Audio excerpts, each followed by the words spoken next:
السلام علیکم ورحمۃ اللہ تعالی وبرکاتہ۔ دوستوں، میں آج ایسی آپ کو کہانی بتانے جا رہا ہوں جو ہماری زندگی میں ایسے آثار بہت آتے ہیں، ایسے واقعات بہت آتے ہیں۔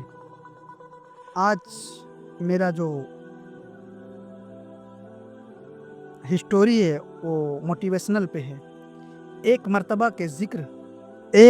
کا ذکر ہے کہ ایک غریب مگر نیک تر انسان عبداللہ اس کا نام تھا، ایک گاؤں میں رہتا تھا۔ وہ دن رات اللہ کی عبادت کرتا تھا اور اپنی محنت کی کامیابی سے زندگی گزارتا تھا۔ اس کے پاس زیادہ دولت نہ تھی، لیکن اس کے ایمان مضبوط تھا اور وہ ہمیشہ سچائی پر قائم رہتا تھا۔ ایک دن عبداللہ کا گزر ایک ویران جنگل سے ہوتا ہے۔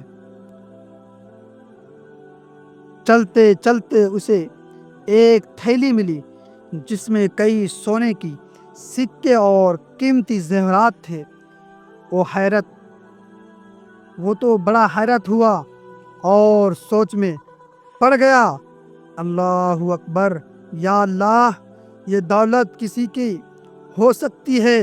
وہ فوراً قریبی گاؤں پہنچا اور اعلان کیا کہ جس کسی کا یہ تھیلی ہو وہ اپنا دعویٰ پیش کرے۔ اللہ اکبر، کتنے ایمانداری اس بھائی کے ساتھ تھا۔ ایک مالدار آدمی، حارث اس کا نام تھا، آ گیا سامنے، بڑھا اور کہا یہ میری تھیلی ہے۔ عبداللہ نے اس سے تھیلی میں موجود اشیاء کی تفصیل پوچھی، مگر وہ صحیح تفصیل نہ بتا سکا۔ عبداللہ کو سمجھ آ گیا یہ جھوٹ بول رہا ہے۔ اس نے اللہ سے دعا کی، یا اللہ، اے میرے پروردگار، اصل مالک تک ہمیں پہنچنے کا کوئی ذریعہ بتا دے۔ اے مولا پاک پروردگار، مجھے اصل مالک تک پہنچنے کا کچھ ذریعہ دے دے مولا پاک پروردگار۔ چند دن کے بعد کیا دیکھا، ایک مسافر گاؤں میں آیا اور پریشانی کے عالم میں بتانے لگا کہ اس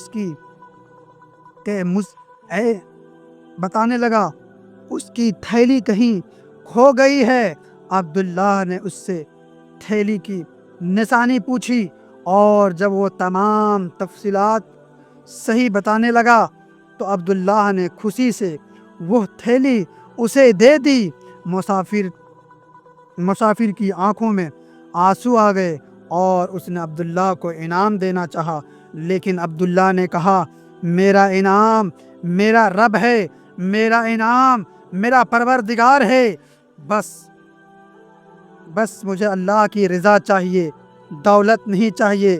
اللہ اکبر، یہ سن کر مسافر بولا، اللہ کے نیک بندے، تمہاری ایمانداری کی مثال نہیں ملتی کہیں۔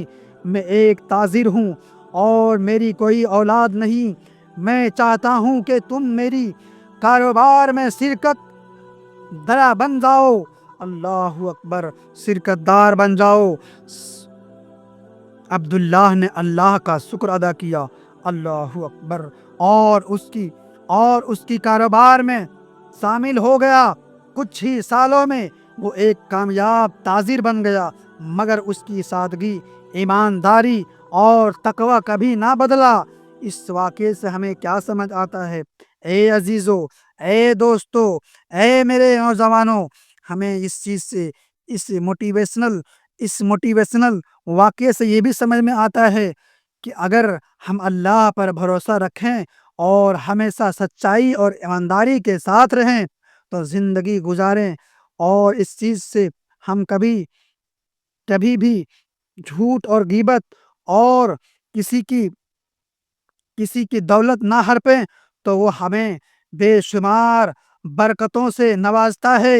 جو اللہ پر بھروسہ کرتا ہے اللہ اسے کافی ہوتا ہے۔ اللہ اکبر۔ السلام علیکم ورحمۃ اللہ تعالی وبرکاتہ۔